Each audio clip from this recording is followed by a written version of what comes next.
रखा है, फिर तो हेलोजिनेशन भी होगा इसमें। देखिए नेक्स्ट बेटा कोशिश किया करो। नेक्स्ट हमारे पास कल हमने पढ़ा था कि वुड्स रिएक्शन क्या होती है। Now next is preparation from the carboxylic acid, from carboxylic acid.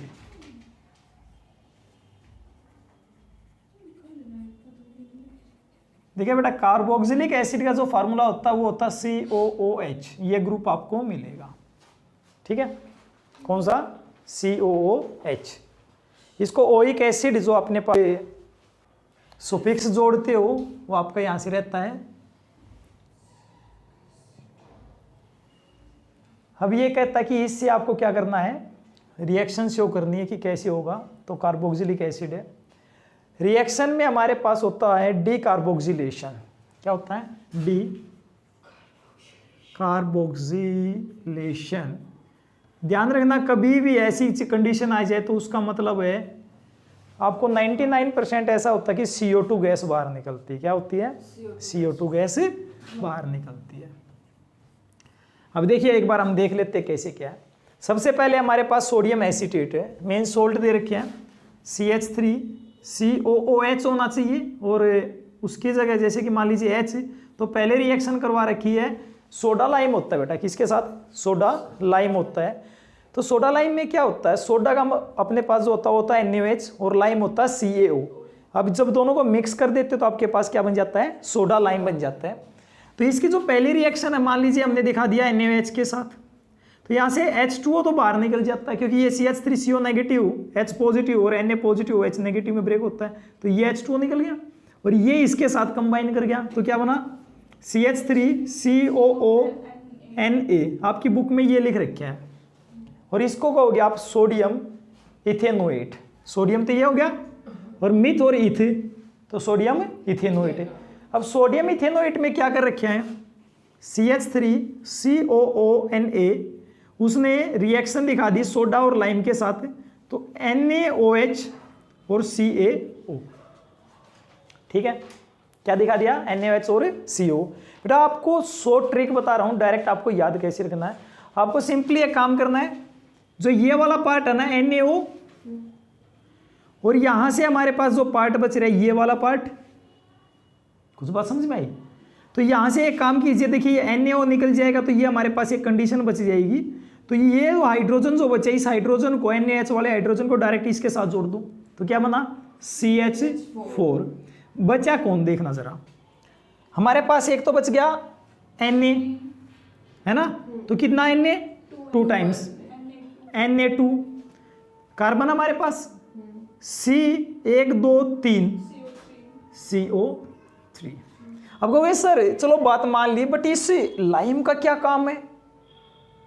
आप कहोगे इस बात को, लाइम क्या करेगा हमारे पास? अगर आप देखिए इसको ध्यान से देखोगे ना बेटा, तो हमारे पास ये फर्दर ब्रेक डाउन हो जाता है हमारे पास। ठीक है, ये क्या करता है? दोबारा से ब्रेक डाउन हो जाता है, और जब दोबारा से ब्रेक डाउन होता है तो यहाँ से एक CO2 गैस बाहर निकलती है। वो थोड़ा सा डीपली हो जाता है, हम अलग से उसको पढ़ते हैं। अदरवाइज आप यहाँ से कहोगे कि आपने क्या किया, इस हाइड्रोजन को इसके साथ जोड़ दिया। तो यहाँ से जब डीकार्बोक्सिलेशन होता है तो हमेशा क्या चीज़ बाहर निकलती है? CO2। अब CO2 एक बार निकाल के देख लेंगे क्या चीज़ होती है हमारे पास। अब इनका एक चीज़ देखिए कि अपने पास क्या चीज़ कंडीशन आ रही है। अगर आप यहाँ से CO2 निकाल दो तो क्या बचेगा हमारे पास? चलिए ठीक है, Na2O, ठीक है, और एक CO2। अब यहाँ से Na2O और एक CO2 की आपके पास फॉर्मेशन हो रही है ना? अब जब CO2 है तो CO2 में बार बार बोलता हूँ कि क्या निकलता है? CO2 की फॉर्मेशन बाहर, मीन्स रिमूवल ऑफ CO2 होता, तो अपने पास ये कंडीशन आ जाती है। हालांकि जब कई बार रिएक्शन और भी होती है बेटा, अब आपने यहाँ से देखा होगा कि जब फिर ये CO है, इसका क्या काम रह गया? थोड़ा सा डीपली वर्क करें तो यहाँ से आपने ध्यान दिया, स्टार्टिंग में वाटर मॉलिक्यूल बना था, ये उसको रिमूव कर लेगा। समझ में आ रही बात है? ये इसको क्या करेगा? एब्जॉर्ब कर लेगा। ठीक है ना? तो ये चीज़ें आती हैं हमारे पास, तो ये थोड़ा डीपली हो जाता है, बट मैंने आपको एक ट्रिक सी बता दी किस तरह से सोल्व करोगे। तो आपके पास जब सोडा लाइम के साथ रिएक्शन दे रखे ना, जो NaOH है, तो उसको यहाँ से अलग कर दीजिए और इसको इसके साथ जोड़ दीजिए। समझ में आई बात? तो ये हो जाएगा। तो एक तो रिएक्शन हो गया हमारे पास ये। नेक्स्ट हमारे पास कोलबेज इलेक्ट्रोलाइटिक मेथड, आप यहां से भी बना सकते हो, आसान सी चीज है हमारे पास। कौन सा है? कोलबेज इलेक्ट्रोलाइटिक मेथड।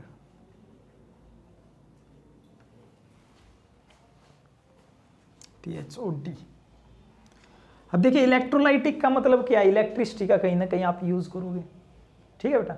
अब देखिए कैसी कंडीशन आएगी हमारे पास, सेम चीज़ें यही लोगे आप। जैसे अभी आपने सोडियम इथेनोइट लिया था, तो फिर से आप इसी तरह से देखोगे कि सोडियम एसीटेट जो हमारे पास होता है इसी प्रकार से, एसीटेट मीन्स एसिटिक जो एसिड होगा तो यहाँ पर H आ जाएगा। अदरवाइज सोडियम एसीटेट ये ले रहे हो आप, मिथ और इथेनोइट ले रहे हो, तो ये हमारे पास कंडीशन है। तो ऐसे ही दे रखी है हमारे पास, तो एक और लिख लेते हैं, CH3COONA हो गया। सबसे पहले इसकी रिएक्शन दिखा रखी किसके साथ? H2O के साथ। किसके साथ बेटा? H2O के साथ आपने रिएक्शन करा, इसको 2 टाइम्स ले लिया। अभी भी मैंने थोड़ी देर पहले आपको एक चीज़ बताई थी, जब भी कभी ऐसी कंडीशन आती है तो क्या चीज़ बाहर निकलती है? Carbon dioxide. अब कार्बन डाइऑक्साइड निकल सकती है, हमारे पास कंडीशन आ सकती है। अब ध्यान से देखोगे तो देखिए कुछ कुछ चीज़ें बन रही है। एक तो Na, एक CO2, एक यहाँ से ब्रेक करते हो तो बेटा H पॉजिटिव और OH नेगेटिव। अब देखना थोड़ा सा कमाल का चीज़, Na और OH, अब ये 2 बार ले रखा था बेटा, इसको मैं 2 बार कर लूँ तो इसका मतलब 2H पॉजिटिव और 2OH नेगेटिव, तो Na और OH हो गया। तो चलो मैं यहाँ पर लिख लेता हूँ एक बार, 2NaOH, एक काम हो गया। अब बच्चा कौन? Carbon dioxide. कितनी है? 2, तो प्लस 2CO2, ये भी बार भागी। बचा कौन? 2 हाइड्रोजन, तो H2 लिख सकता हूं मैं, क्योंकि हाइड्रोजन हमेशा 2 की फॉर्म में निकलेगा। हो गया। बचा कौन? CH3। बेटा CH3 को आपस में जोड़ दो, ये लीजिए। वो सर ये आखिरकार कैसे हो गया? सारी चीजें आपने तो अलग अलग करके लिख दी है ना। अब हम बताएंगे ये अलग अलग कैसे लिखा गया, इसके पीछे रीजन क्या था।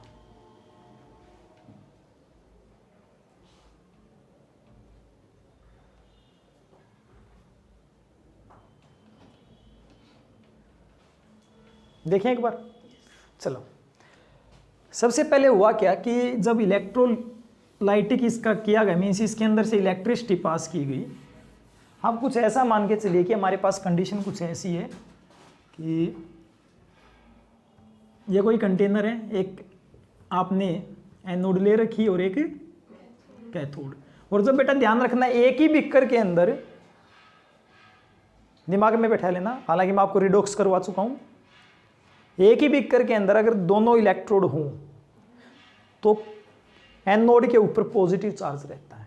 कैसा रहता है? पॉजिटिव। और कैथोड कैसी रहती है?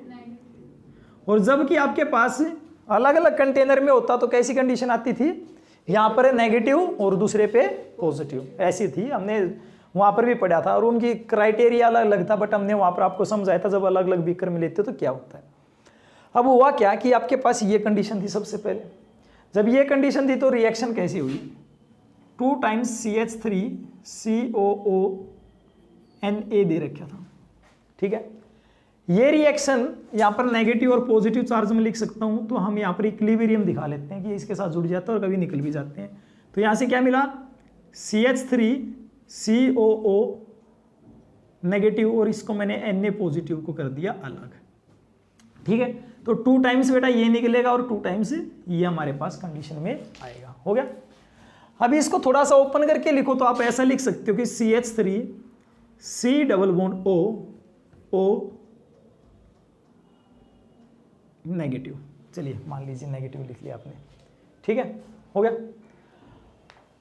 अब यहां से क्या होता है कि जब आप इसके अंदर से इलेक्ट्रिसिटी पास करते हो तो यहां से थोड़ा सा और इलेक्ट्रॉन जब इनके पास जाते हैं, अब इसके ऊपर कैसा चार्ज है? नेगेटिव। नेगेटिव पार्ट किसकी तरफ मूव करेगा? पॉजिटिव। कौन? Obviously anode. तो इसका मतलब ये पार्ट किसकी तरफ भागेगा? एनोड की तरफ भागेगा, क्योंकि सॉल्यूशन में तो ये भी है। तो यहां से CH3COO नेगेटिव किसकी तरफ भागेगा, एनोड की तरफ, है ना, क्योंकि पॉजिटिव नेगेटिव की तरफ भी जा सकता है। तो रिएक्शन कैसे हुई, तो हम एनोड के ऊपर रिएक्शन लिखते हैं कि एनोड के ऊपर क्या रिएक्शन हुई है। ठीक है, एनोड के ऊपर सबसे पहले क्या हुआ, आप इसको लिखिए, कितने बार था, 2CH3C double bond O negative, लिख सकते हो भाई। अब इसके पास क्या होगा बेटा कि नेगेटिव था, तो हम यहां पर, यहां से ये इसकी तरफ जा रहा है बेटा, किसकी तरफ जा रहा है, एनोड की तरफ। अब एनोड की तरफ जा रहा है, थोड़ा सा माइंड में थोड़ा सा दिमाग लगाने की जरूरत है कि यहां से आपने क्या किया, 2 इलेक्ट्रॉन को निकाल दिया, क्योंकि एक बार 1 इलेक्ट्रॉन को निकाल रहे हो इसके पास से, तो दूसरी बार दूसरे को। कैसे हुआ, देखो यहां पर मैं एक चीज मैं बताता हूं आपको। मान लीजिए कि ये सोडियम और ऑक्सीजन के बीच में बॉन्ड था, ऊपर भी तो बॉन्ड ही था इनके बीच में पहले। तो बेटा जब ये 2 एलिमेंट के बीच में बॉन्ड था, तो इसके ऊपर नेगेटिव या इसके ऊपर पॉजिटिव कब आ सकता, जब ये यहां से शिफ्ट होकर इसके ऊपर आ जाए। मैंने आपको स्टार्टिंग में एरो के बताया था, तो इसके ऊपर नेगेटिव और इसका इलेक्ट्रॉन चला जाता तो पॉजिटिव आ जाता है। मीन्स इसका इलेक्ट्रॉन गया ना इसके पास। अब मान लीजिए कि अगर ये बेटा इक्वल पार्ट में जाता, किस में जाता, इक्वल में, आधा इधर जाता और आधा इधर जाता, तो कंडीशन क्या आती, ए और बी, आधा इधर और आधा इधर, तो ए के ऊपर फ्री रेडिकल और बी के ऊपर फ्री रेडिकल।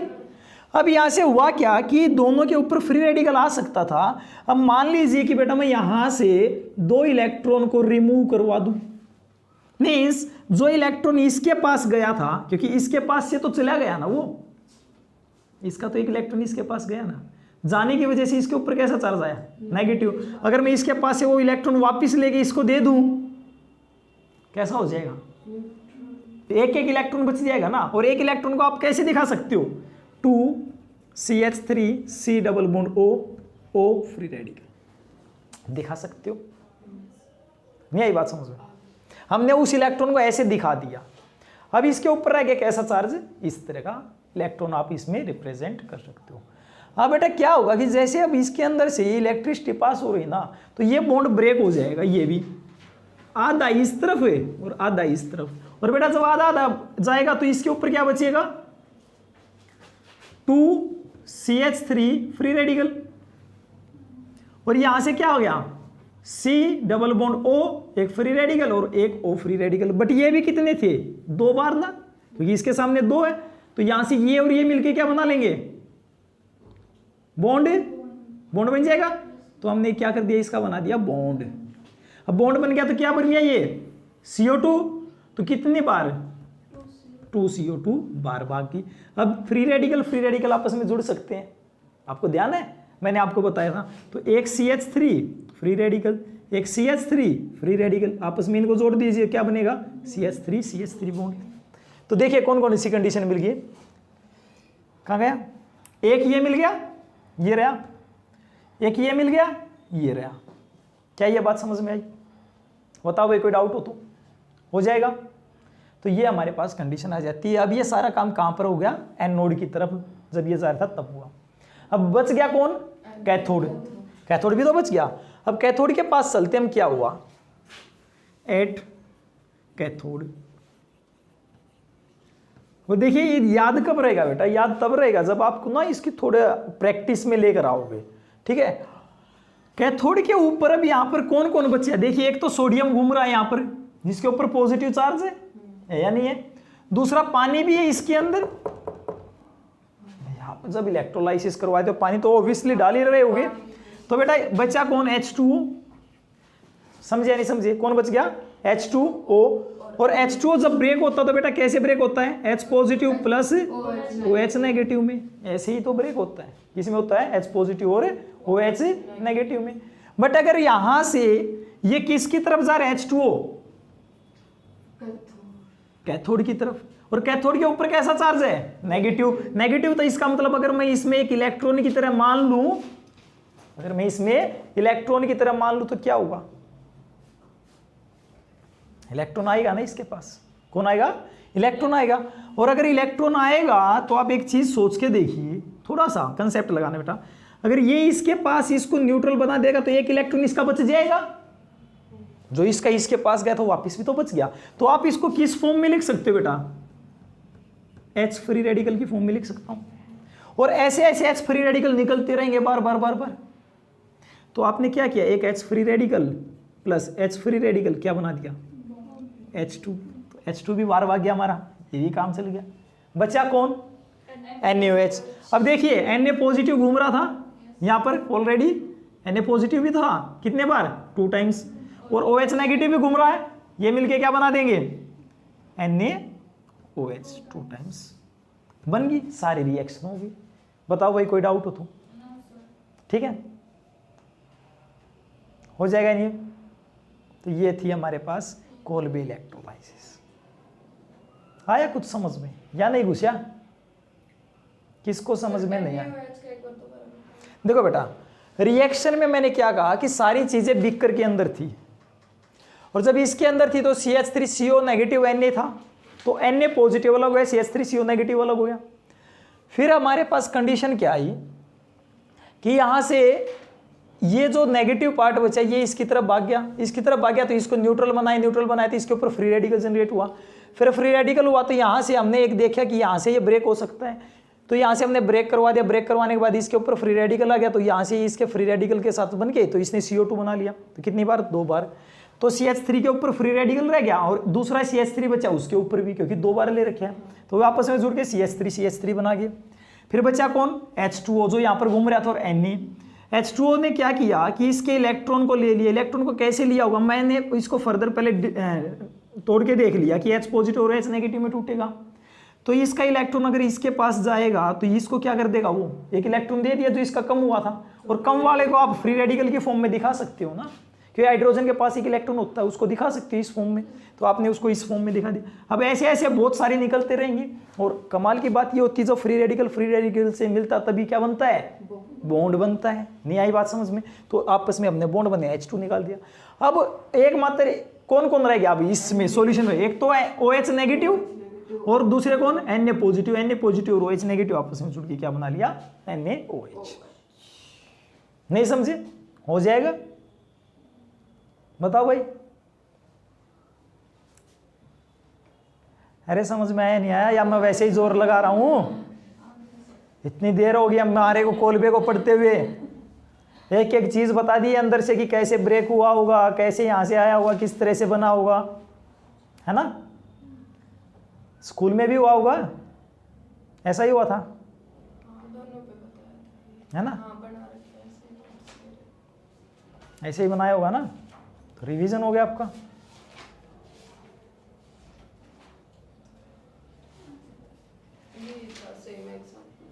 नहीं, एग्जाम्पल तो सेम ही मिलेगा, बस फर्क ये होता कि ब्रेक कैसे करते हैं। हाँ, ये चीज नहीं होगा, वही तो मेन चीज है ना कि हम उसको पढ़ कैसे पा रहे हैं भाई। थ्योरेटिकली थोड़ी ना होगा, प्रैक्टिकली सोचना पड़ेगा कि कैसे बना होगा। समझ गए, मिटा दे। नेक्स्ट हमारे पास भाई फिजिकल प्रॉपर्टीज। क्या, physical properties. So physical properties are, सबसे पहले हम एल्केन्स की फिजिकल प्रॉपर्टी की बात करते बेटा, किसकी, एल्केन की, क्योंकि हम एल्केन के ऊपर रहे फिलहाल। तो सबसे पहले क्या था बेटा, नॉन पोलर इन नेचर होते हैं। कैसे होते हैं, नॉन पोलर इन नेचर। अब देखिए नॉन पोलर का मतलब क्या है, ठीक है, नॉन पोलर का मतलब क्या है वो चीज हम देखें, जिसमें पोलैरिटी क्रिएट ना हो, जिसमें पोलैरिटी क्रिएट ना हो। अब पोलर क्या चीज है, जिसमें पॉजिटिव और नेगेटिव आ जाए, ये बोल रही जिसमें पोलैरिटी क्रिएट हो जाए, बात ठीक है। हमने पहले भी आपको बताया जैसे खो खो का जो गेम होता है उसमें पोल्स होते हैं, अपोजिट साइड होते हैं, अपनी अर्थ के यहाँ पर भी ऊपर अपोजिट में पोल्स हैं, तो जो अपोजिट जो चीज़ को रिप्रेजेंट करता है वो क्या है, पोल को रिप्रेजेंट कर रहा है। तो सबसे पहले कहा कि हमारे पास कैसा होता है, नॉन पोलर। क्यों होता है, due to covalent bond, covalent bond. क्योंकि कार्बन और कार्बन के बीच में या फिर हाइड्रोजन के बीच में बेटा कौन सा बॉन्ड बनता है, इसमें कोवलेंट बनता है। कोवलेंट कैसे बनता है, by the sharing of electron, by the mutual sharing, mutual sharing. Of electrons. ठीक है, अब देख लीजिए, मैं इसको थोड़ा और डीपली एक्सप्लेन कर देता हूं बेटा। कार्बन के 4 इलेक्ट्रॉन, हाइड्रोजन भाई साहब के पास भी कितने हैं? एक एक है। अब ये क्या करेगा? अपनी डुप्लेट कंप्लीट करेगा। इसने भी शेयरिंग की, इसने भी शेयरिंग की और इसने भी, है ना, सभी ने अपनी अपनी एक एक शेयरिंग। और फिर इन्होंने क्या कर लिया? इस हाइड्रोजन के इलेक्ट्रॉन को शेयरिंग में डाल लिया। कार्बन के ऑक्टेट कंप्लीट, हाइड्रोजन की डुप्लेट कंप्लीट, इसलिए कैसा बॉन्ड बना? कोवेलेंट बॉन्ड बन गया। बात समझ में आ रही है नहीं आ रही है? हो जाएगा। कैसा बॉन्ड बना भाई? कोवेलेंट बॉन्ड बन जाता है।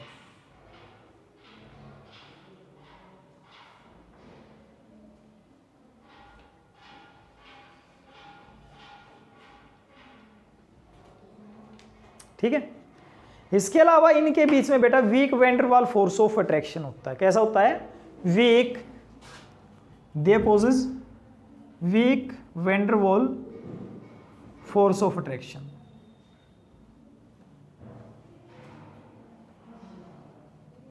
देखिए, मैंने आपको पहले ही बताया था, वी फोर्स ऑफ अट्रैक्शन जो वैन डर वाल होता है ना, वो सबसे जो कम अट्रैक्शन वाला ही होता है, तो उसी को आप क्या बोलते हो? Van der Waals force of attraction बोलते हो। मैंने आपको बताया था कैसे ये फोर्स ऑफ अट्रैक्शन लगता है। जैसे कि मान लीजिए एक के पास न्यूक्लियस है और दूसरे का इलेक्ट्रॉन, और दूसरे इलेक्ट्रो न्यूक्लियस प्रोटॉन और एक इलेक्ट्रॉन। इसका इलेक्ट्रॉन इसके प्रोटॉन को जस्ट इंटरेक्ट करेगा, थोड़ा सा अट्रैक्ट करने की कोशिश करता है, और इसका इसके को करने की कोशिश करता है। तो यहाँ पर क्या होता है कि जो मॉलिक्यूल होते हैं उनके बीच में क्या होता है? ये न्यूक्लियस आपस में और दूसरे के इलेक्ट्रॉन को खींचने की कोशिश करते हैं, तो week van der Waals force of attraction होता है। ठीक है, कोवेलेंट बॉन्ड तो बन ही रहा है वहां पर, तो ये कंडीशन होती है। अब जब week van der Waals force of attraction होता है, तो जो पहले 4 मेंबर होते हैं बेटा, मीन्स कार्बन 1 से लेकर कार्बन 4 तक, means C1 means methane, C2 means ethane, C3 propane, C4 butane. बेटा चारों के चारों क्या रहते हैं? गैसियस फॉर्म में। किस फॉर्म में? गैसियस फॉर्म में रहते हैं। किस वजह से? Due two week van der Waals force of attraction की वजह से। क्योंकि अगर फोर्स ऑफ अट्रैक्शन बढ़ जाता, क्या हो जाता? फोर्स ऑफ अट्रैक्शन बढ़ जाता तो ये लिक्विड फॉर्म में हो सकते थे। समझ या नहीं समझे? हो जाएगा। नेक्स्ट है कार्बन 5 से लेकर 17 तक ये लिक्विड स्टेट में रहते हैं बेटा। कार्बन 5 से कार्बन 70 तक किस फॉर्म में रहते हैं? लिक्विड फॉर्म में रहते हैं। ठीक है, नेक्स्ट हमारे पास कि उससे आगे जितने भी होते हैं वे सारे के सारे सॉलिड फॉर्म में रहते हैं। कार्बन 18 से लेकर और ज्यादा तक की तरफ, 18 टू ऑनवर्ड्स किस फॉर्म में रहते हैं? सॉलिड की फॉर्म में। तो कहीं ना कहीं आप ये बात बोल सकते हो कि जितना नंबर ऑफ कार्बन चेन अपने पास इंक्रीज होती है, तो van der Waals force of attraction भी इंक्रीज होता है। तो आज वो वाला म्यूजिक का ऑफ है, चल नहीं है। तो यहां पर बोल सकते हो van der Waals force of attraction क्या हो रहा है? इंक्रीज हो रहा है। क्योंकि हम यहां पर लिख रहे हैं कार्बन 1 से 4 तक, फिर 5 से 17 और 18 से ऑनवर्ड्स। तो टॉप टू बॉटम जाओगे तो अपने पास van der Waals force of attraction increase हो जाएगा। हो जाएगा भाई। ये कलरलेस होते हैं बेटा। इसके अलावा इनकी एक प्रॉपर्टी और है। कैसे होते हैं ये? कलरलेस होते हैं। ठीक है, ऑर्डरलेस भी होते हैं।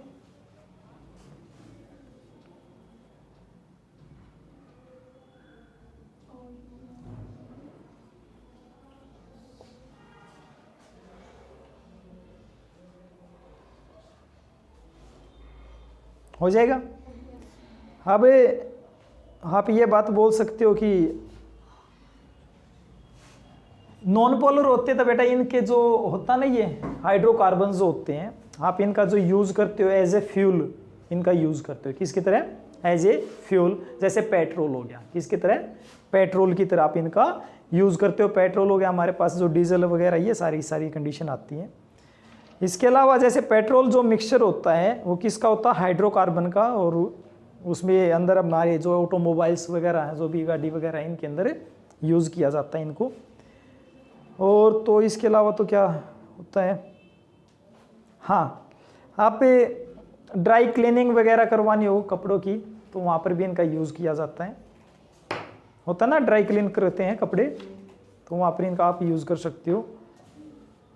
और इसके अलावा डिजोल कहाँ पर होते हैं? डिजोल, जो एल्केन्स होते हैं ये डिजोल होते हैं। ये नॉन पोलर में ही डिजोल हो सकते हैं, डिजोल इन नॉन पोलर। यहां से एक वर्ड लिखे मिलता है बेटा आपको बुक के अंदर, डिजोल लाइक डिजोल।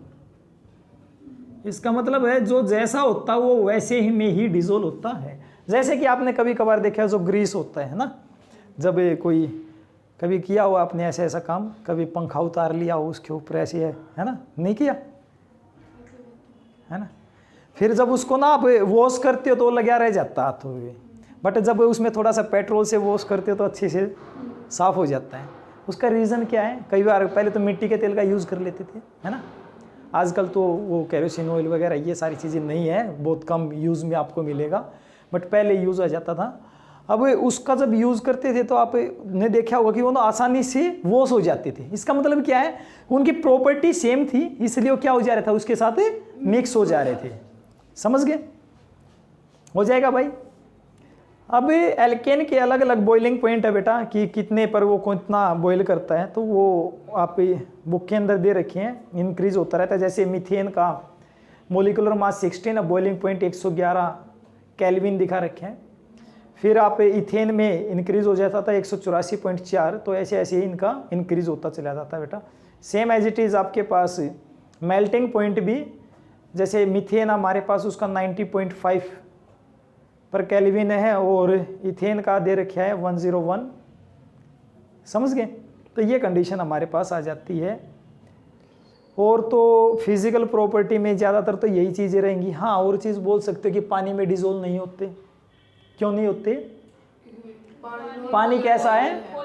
पोलर है, और ये कैसे हैं? नॉन पोलर है। ये बात आप इसके अंदर बोल सकते हो कि ये कंडीशन आती है। और तो इसके अलावा वो कंडीशन मैंने आपको बताई दी थी कि जितना ज़्यादा आप ब्रांचिंग आएगी और तो उतना ही ज़्यादा उसका बॉइलिंग पॉइंट डिक्रीज हो जाएगा, है ना, क्योंकि सरफेस एरिया इंक्रीज हो जाता है। सरफेस एरिया ज़्यादा नहीं हो जाता उसका, हाँ, spherical shape, interval force of attraction decrease हो जाता है ना, तो इस वजह से हो जाएगा। कर लोगे या नहीं भाई? तो ये फिजिकल प्रॉपर्टी थी इनकी।